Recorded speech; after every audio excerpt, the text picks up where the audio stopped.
Chairman, you have a live mic. Okay, thank you very much. And you're going to take us to what item next? Jackson Lab update. Item 10 on your agenda, sir. 10A is a report on the status of state and local efforts connected with the potential location of a Florida Institute for Personalized Medicine operated by Jackson Laboratory and the proposed development of a regional biomedical research campus on surrounding acreage.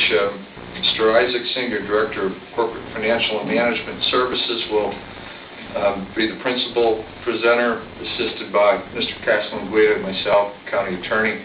Just to set the stage real briefly, the board had asked at a recent meeting that the staff bring a status report on this item back. The report in front of you, sir, represents the staff's best effort to date to gather current information based on our own analysis and research, as well as discussions with representatives from state agencies, including Enterprise Florida and the Office of Tourism, Trade, and Economic Development.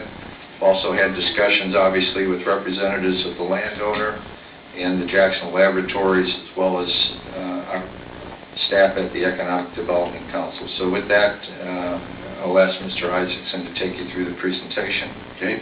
And how many public speakers do we have, Ian? 3, sir. Okay, thank you. Thank you, County Manager Oaks. Good morning, Commissioners. For the record, Mark Isaacson, Director of Corporate Finance and Management Services in the County Manager's Office. Before I begin, I want to acknowledge both Steve Miller from Neighbors Giblin, our Bond Council representative, and Sergio Masvidal from Public Financial Management, our independent financial advisor, both behind me to help the board through some of the questions that I anticipate will come up after my brief presentation. We were asked to brief the board on the most current developments associated with the potential location of Jackson Laboratory and the greater biomedical research campus.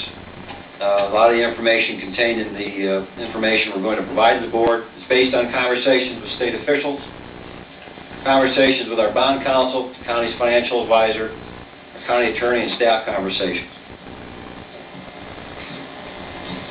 First, I'd like to walk you through our information relative to the state legislation and the potential flow of state funds associated with this project.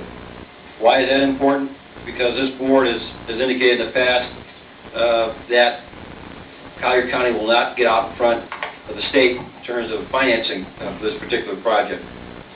On May 28, 2010, the governor signed into law the state budget would set aside $50 million in year one within the Innovation Incentive Fund as part of a maximum 3-year, $130 million commitment subject to annual appropriations. Now that first bullet point is interesting. It has provided substantial debate among staff as to what it really means. When will we get the money? How much will be set aside? Things of that nature. State efforts are underway, which may lead to the actual deposit of funds within the Office of Tourism, Trade, and Economic Development Trust Fund. Upon completion of the economic analysis by Enterprise Florida, the project is forwarded to OTED for their review and sign-off prior to submitting the project to the Legislative Budget Commission. It is anticipated that the LBC will consider the project within the next 60 days. That's our best information after talking with representatives from Enterprise Florida and OTED. As I mentioned earlier, concern on the local level continues to focus on how state funds will be dispersed. Answers to these questions have yet to be received from the state, making it difficult to know the specific requirements for a local funding commitment should the board decide that this project is going to proceed.